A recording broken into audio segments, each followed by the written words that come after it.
ආයුබෝවන් දුවේ පුතේ අද ඔයාලා එකතු වෙලා ඉන්නේ එදිනෙදා ජීවිතයේදී ශක්තිය කියන පාඩමේ දෙවෙනි කොටසත් එක්ක. ඉතින් මේ පාඩමේ පළවෙනි කොටස ඔයාලා බලන්න ඇති කියලා මම හිතනවා. ඔයා ඒ වීඩියෝ එක බැලුවේ නැත්නම් ඒ වීඩියෝ එක බලලා ඊට පස්සේ මේ පාඩමත් එක්ක සම්බන්ධ වෙන්න. අපි එදා පාඩමේදී කතා කළා ශක්තිය කියන්නේ මොනවාද? කාර්ය කියන්නේ මොකද්ද? ශක්ති ප්‍රභව මොනවාද? මතකද? ඉතින් අද අපිට කතා කරන්න තියෙන්නේ ශක්ති ප්‍රභව ගැන. ඒ යටතේ අපි මුලින්ම කතා කරන්නේ සූර්යයා ගැන. අපි භාවිතා කරන සියලුම ශක්ති ප්‍රභවවල මූලිකම ශක්ති ප්‍රභවය වන්නේ සූර්යයා. ඒකට හේතුව තමයි පුතේ ඔයාලා දන්නවනේ හරිත ශාක සූර්ය ශක්තිය යොදාගෙන ප්‍රභා සංශ්ලේෂණය සිද්ධ කරනවා. ප්‍රභා සංශ්ලේෂණය කිව්වේ මොකද්ද? හරිත ශාක තමා විසින්ම ආහාර නිපදවා ගන්න එකට. ඉතින් අනෙක් ජීවීන්ට පුළුවන් ද මේ විදිහට ආහාර නිපදව ගන්න? බෑ නේද? ඉතින් ඒ ජීවීන් ජීවත් වෙන්නේ හරිත ශාක වලින් ලබා ගන්නා ආහාර වලින්. එතකොට ඒ ජීවීන්ටත් හරිත ශාක වලටත් ශක්තිය සපයපු මූලිකම ශක්ති ප්‍රභවය සූර්යයා. අතීතයේදී රෙදි වියලීම, ධාන්‍ය වියලීම වගේ කටයුතු වලදී සූර්ය ශක්තිය යොදා ගත්තා. වර්තමානයේදී ඒ දේවල් වලට සූර්ය ශක්තිය යොදා ගන්නවා. ඊට අමතරව ඔයාලා දැකලා තියෙනවද ඇතැම් නිවෙස්වල වහලේ මෙන්න මේ වගේ ව්‍යුහයක් තියෙනවා. මේ තමයි පුතේ සූර්ය ජල තාපකය. මේ මගින් කරන්නේ සාමාන්‍ය ජලය උණුසුම් ජලය බවට පත් කරන එක. ඒ වගේම ඔයාලා දැකලා තියෙනවද මෙන්න මේ වගේ ව්‍යුහයක්. ඒව තියෙන්නේත් නිවෙස්වල වහලවල් උඩ. මේ තමයි පුතේ සූර්ය පැනලය. සූර්ය පැනලය කියන්නේ සූර්ය ශක්තිය යොදාගෙන විද්‍යුත් ශක්තිය නිපදවන උපකරණයක්. ඒ වගේම පුතේ බලන්න ඊළඟ රූපේ. ඊළඟ රූපෙන් දීලා තියෙන කෘත්‍රිම චන්ද්‍රිකාවක්. කෘත්‍රිම චන්ද්‍රිකාවලට අවශ්‍ය විදුලිය නිපදවන්නේත් සූර්ය පැනල යොදාගෙනමයි. ඊළඟට අපිට කතා කරන්න තියෙන ශක්ති ප්‍රභවය තමයි සුළඟේ ශක්තිය. අතීතයේදී නම් බැතහුලම් කිරීම වගේ කාර්යයන්ට තමයි සුළඟේ ශක්තිය යොදාගත්තේ. නමුත් වර්තමානයේ ඔයාලා දැකලා තියෙනවද පුත්තලම හම්බන්තොට වගේ ප්‍රදේශවල සුළං විදුලි බලාගාර ස්ථාපනය කරලා තියෙනවා. මේ සුළං විදුලි බලාගාරවල සිද්ධ වෙන්නේ පුතේ සුළඟේ ශක්තිය මගින් තලබඹර කරකවලා ඊට සම්බන්ධ ඩයිනමෝවක් මගින් විදුලිය නිපදවන එක. ඊළඟට අපි කතා කරන්න යන ශක්ති ප්‍රභවය තමයි ජෛව ස්කන්ධ. ජෛව ස්කන්ධ කියන්නේ මොනවාද කියලා අපි ඉස්සෙල්ලා පාඩමේදීත් ඒ කියන්නේ මේ පාඩමේ පළවෙනි කොටසෙදිත් කතා කළා. ජෛව ස්කන්ධ කියන්නේ පුතේ ශක්තිය නිපදවීමට භාවිතා කරන සියලුම ශාක සත්ව කොටස්. ඉතින් ජෛව ස්කන්ධ වලට උදාහරණ මොනවාද? දර, පොල් කටු අඟුරු, පිදුරු, ඊළඟට වියලි ගොම ඒවා තමයි ජෛව ස්කන්ධ වලට උදාහරණ වන්නේ. ලංකාවේ භාවිතා කරන ප්‍රධානම ජෛව ස්කන්ධය තමයි දර. එදිනෙදා ජීවිතයේදී අපි නිවෙස්වල ආහාර පිසිද්දී විශේෂයෙන්ම දර භාවිතා කරනවා. ඊළඟට අපි කතා කරන්න යන ශක්ති ප්‍රභවය තමයි ජලයේ ශක්තිය. ජලයේ ශක්තිය ගැන කතා කරද්දී ඔයාලට අනිවාර්යයෙන්ම මතක් වෙන්න ඕන ජල විදුලි බලාගාර ගැන.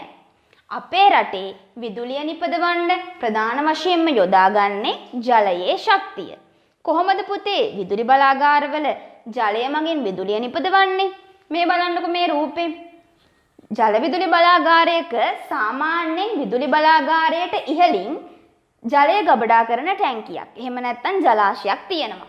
මේ ජලාශයේ ඉඳලා ජලය නල මගින් අරගෙන ඇවිල්ලා ඒ නල මගින් රැගෙන එන ජලය මගින් තලබඹර කරකවලා ඊට සම්බන්ධ ඩයිනමෝවක් මගින් විදුලිය නිපදව ගන්නවා. මේ විදිහට තමයි ජල විදුලි බලාගාරවල ජලය යොදාගෙන විදුලිය නිපදවන්නේ. ජල විදුලි බලාගාරවලට අමතරව පුතේ අතීතයේදී ධාන්‍ය ඇඹරීමට, ලී මෝල් ක්‍රියාත්මක කරවීමට ජලයේ ශක්තිය යොදාගෙන තියෙනවා. ඊළඟට අපි කතා කරන ශක්ති ප්‍රභවය තමයි පොසිල ඉන්ධන. පොසිල ඉන්ධන කියන්නේ අලුත් වචනයක් නේද? මොනවාද පුතේ පොසිල ඉන්ධන කියන්නේ? පොසිල ඉන්ධන වලට උදාහරණ මොනවාද? උදාහරණ තමයි ඩීසල්, පෙට්‍රල්, ගල් අඟුරු මේ වගේ දේවල්. ෆොසිල ඉන්ධන කියන්නේ පුතේ වසර බිලියන ගානකට කලින් ශාක හා සත්ව ද්‍රව්‍ය පොළව අභ්‍යන්තරයේ තැන්පත් වෙලා සෑදෙන ද්‍රව්‍යයක්. කොහොමද ෆොසිල ඉන්ධන හැදෙන්නේ? මේ බලන්නකෝ ඔයා දන්නවනේ පොළව අභ්‍යන්තරය කියන්නේ අධික උෂ්ණත්වයක්, අධික පීඩනයක් තියෙන තැන. ඉතින් මේ පොළව අභ්‍යන්තරයේ තැන්පත් වෙන ශාක හා සත්ව කොටස් අධික පීඩනයට, අධික උෂ්ණත්වයට ලක් වෙලා තමයි පොසිල ඉන්ධන නිර්මාණය වෙන්නේ. වර්තමානයේ වන විට මේ පොසිල ඉන්ධන කියන්නේ ෂය වෙලා යන සම්පතක් බවට පත් වෙලා තියෙනවා. ඒ කියන්නේ පුතේ අපිට නැවත නැවත පොසිල ඉන්ධන හදන්න බෑනේ. ඒක තියෙන ප්‍රමාණය ඉවර වෙලා ෂය වෙලා යන තත්ත්වයට පත් වෙලා තියෙනවා. ඒ හින්දා මේ වගේ ශක්ති ප්‍රභව භාවිතා කරද්දී අර පිරිමැස්මෙන් භාවිතා කරන්න ඕන. මේ බලන්නකො පුතේ මම කිව්වා නේද පොසිල ඉන්ධන හැදිලා තියෙන්නේ ශාක හා සත්ව කොටස් වලින් කියලා. ශාක හා සත්ව කොටස් වල අඩංගු වුනේ සූර්යාගේ ශක්තිය. ඒ කියන්නේ පොසිල ඉන්ධන වල අඩංගු වෙන්නේ සූර්ය ශක්තිය. එතකොට ඔයාලට පැහැදිලිද අපි භාවිතා කරන සියලුම ශක්ති ප්‍රභවවල මූලිකයා වන්නේ සූර්යයා. හරි බලන්න. ඊළඟට අපි කතා කරන ශක්ති ප්‍රභවය තමයි මුහුදු රළ. මුහුදු රළ මගින් ලංකාව වගේ රටවල් වල ප්‍රයෝජන ගන්නවා ගොඩක් අඩුයි. නමුත් ඇතැම් රටවල් වල විදුලිය නිපදවීම සඳහා මුහුදු රළ භාවිතා කරනවා. මුහුදු රළ මගින් තලබඹර කරකවලා ඒ මගින් විදුලිය නිපදවීම සිද්ධ කරනවා. ඊළඟට තියෙන ශක්ති ප්‍රභවය තමයි උදම් රළ. උදම් රළ කියන්නේ මොකක්ද? පුතේ චන්ද්‍රයාගේ හා සූර්යාගේ බලපෑම හින්දා ඇතැම් කාලවලදී මුහුදේ තියෙන සාමාන්‍ය ජල මට්ටම ඉහළ යනවා. ඇතැම් කාලවලදී මුහුදේ තියෙන සාමාන්‍ය ජල මට්ටම පහළ යනවා. මේකට තමයි උදම් රළ කියන්නේ. මේ බලන්නකෝ මුහුදේ තියෙන සාමාන්‍ය ජල මට්ටම ඉහළ යන එකට අපි කියනවා වඩදිය කියලා. මුහුදේ තියෙන සාමාන්‍ය ජල මට්ටම පහළ යන එකට අපි කියනවා බාදිය කියලා. ඉතින් මේ වඩදිය බාදිය උපයෝගී කරගෙන ඇතැම් රටවල් වල විදුලිය නිෂ්පාදනය කරනවා. කොහොමද පුතේ ඒක කරන්නේ? මේ බලන්න මුහුදේ තියෙන සාමාන්‍ය ජල මට්ටම ඉහළ යද්දී ඒ ඉහළ යන ජල මට්ටම ඒගොල්ලෝ වෙනත් ජලාශයක, ඒ කියන්නේ ගොඩබිම තියෙන ටැංකියක ගබඩා කර ගන්නවා. එතකොට මුහුද ජල මට්ටම පහළ යද්දී ඒ කියන්නේ බාදිය අවස්ථාවේදී මොකද වෙන්නේ? අර ගොඩබිම ගබඩා කරගත්ත ජලය නැවතත් මුහුදට ගමන් කරනවා. ඉතින් මෙතනදී සිද්ධ වෙන ජල ගමනාගමනය, ඒ කියන්නේ ජලය ඉහළ යද්දී ජලය මුහුද ජල මට්ටම ඉහළ යද්දී ජලය ඉහළට ගමන් කරනවා. මුහුද ජල මට්ටම පහළට යද්දී ජලය නැවතත් මුහුද දෙසට ගමන් කරනවා. මෙය උපයෝගී කරගෙන තලබඹර කරකවල විදුලිය නිෂ්පාදනය කරනවා. පැහැදිලිද? ඇයි අපේ රටේ මේ වගේ දෙයක් කරන්නේ නැත්තේ? සාමාන්‍යයෙන් පුතේ වඩදිය බාදිය මගින් විදුලිය නිපදවන්න නම් අනිවාර්යයෙන්ම මේ ජල මට්ටම් අතර වෙනස මීටර් 3කට වඩා වැඩි වෙන්න ඕන. එහෙම නැත්නම් මීටර් 3ට ආසන්න වෙන්න ඕන.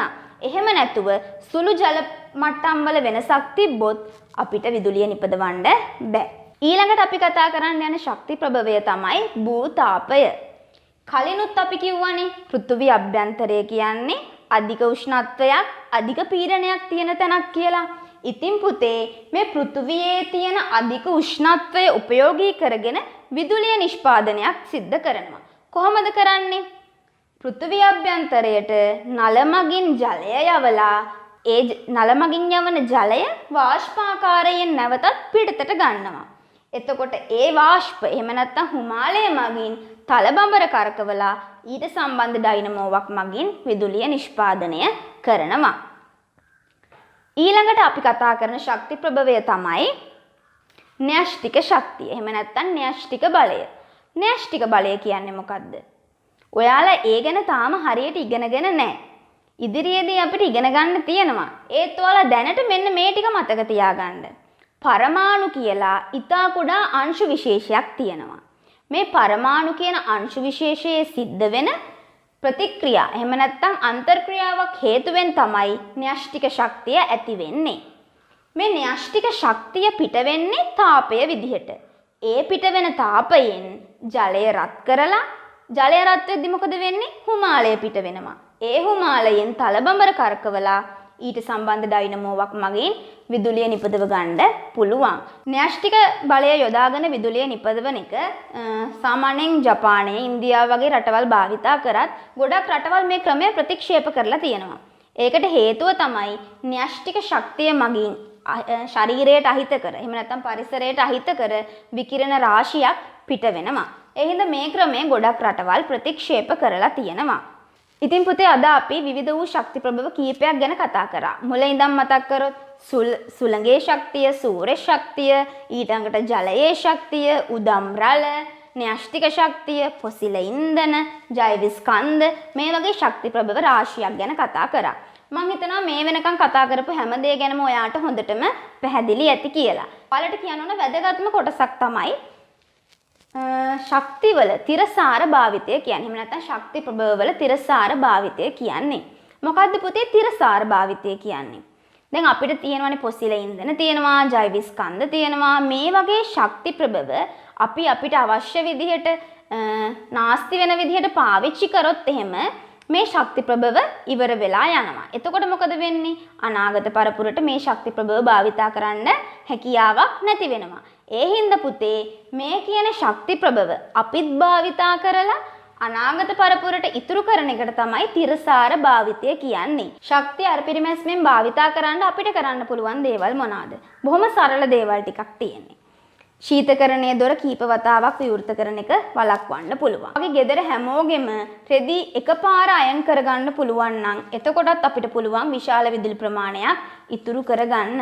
ඒ වගේම ප්‍රධානම දෙයක් තමයි අපිට පුළුවන් නම් පොදු ප්‍රවාහනය භාවිතා කරන්න විශාල වූ ශක්ති ප්‍රමාණයක් ඉතුරු කරගන්න පුළුවන්. ඉතින් පුතේ අද අපි ඉගෙන ගත්ත දේවල් ප්‍රශ්න කීපයක් මගෙන් තවදුරටත් පැහැදිලි කරගමු. බලන්නකො පළවෙනි ප්‍රශ්නේ. පළවෙනි ප්‍රශ්නේ දීලා තියෙන්නේ ශ්‍රී ලංකාවේ භාවිතා කරන ප්‍රධාන ජෛව ස්කන්ධයක් වන්නේ. පළවෙනි උත්තරේ ගල් අඟුරු, දෙවෙනි උත්තරේ ලී කුඩු, තුන්වෙනි උත්තරේ දහයියා, අවසාන උත්තරේ දර විදිහට තමයි දීලා තියෙන්නේ.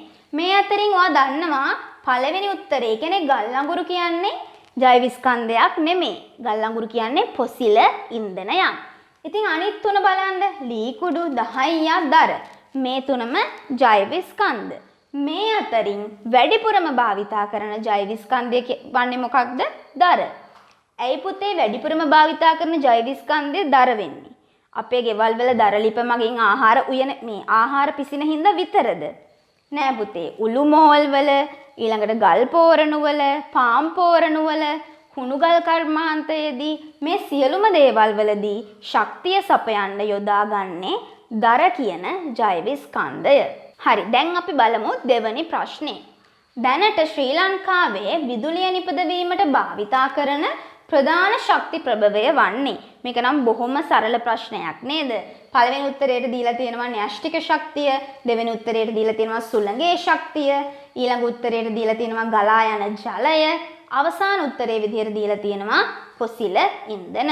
මම කලිනුත් කිව්වනේ න්‍යෂ්ටික ශක්තිය ලංකාවේ යොදාගන්නේ නැහැ.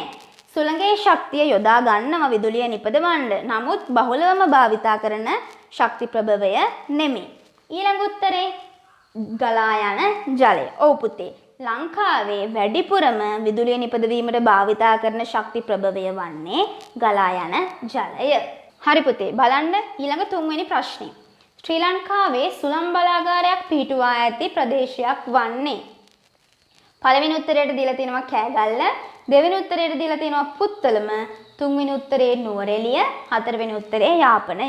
ඔයාලා දන්නවා ලංකාවේ සුළං බලාගාර තියෙන ස්ථාන තමයි පුත්තලම, හම්බන්තොට කියන්නේ. එහෙනම් උත්තරේ 2 පුත්තලම. බලන්න පුතේ ඊළඟ ප්‍රශ්නේ. පොසිල ඉන්ධනයක් වන්නේ. පළවෙනි උත්තරේ ගල් අඟුරු, දෙවෙනි උත්තරේ ජීව වායුව, තුන්වෙනි උත්තරේ ජෛව ස්කන්ධ, අවසාන උත්තරේ දර.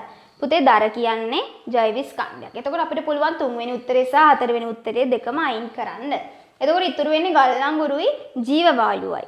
පුතේ ජීව වායුව කියන්නේත් ජෛව ස්කන්ධයක්මයි. මොකද ජීව වායුව අපි නිපදවන්නේ ඉවතලන ශාක හා සත්ව කොටස් යොදාගෙන.